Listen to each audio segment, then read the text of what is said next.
La forêt. Recouvrant 31% du territoire, c'est l'occupation du sol la plus importante après l'agriculture.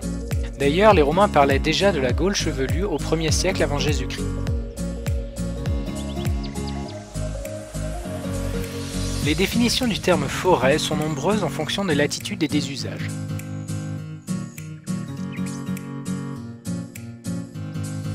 Comme tous les écosystèmes, la forêt possède une structuration verticale avec une prédominance des strates arbustives et arborescentes. La biomasse d'une forêt est très importante. Les végétaux stockent évidemment beaucoup de carbone sous forme de matière organique.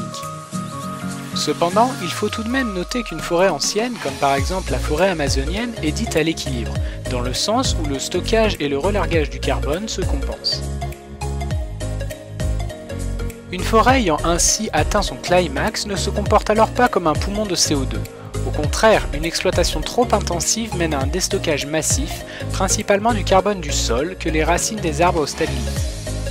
Une exploitation raisonnée d'une forêt est, quant à elle, très bénéfique. Maintenir la forêt dans un état de perpétuel développement permet de garantir une absorption importante de carbone par les plantes. De plus, les arbres de la forêt jouent un rôle majeur de protection des habitations et des cultures contre les avalanches, l'érosion, les glissements de terrain ou encore les coulées de boue.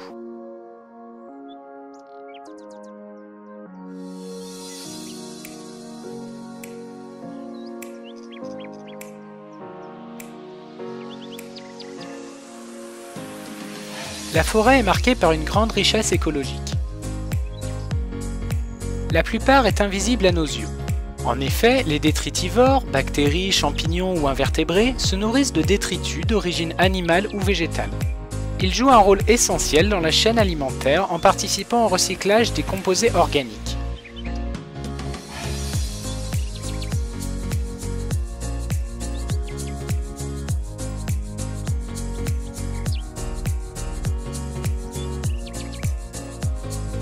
En France, on trouve principalement dans une forêt des mammifères, le cerf, le chevreuil européen, l'écureuil roux, mais aussi des amphibiens comme des grenouilles, des crapauds, ainsi que des insectes et de nombreuses espèces d'oiseaux.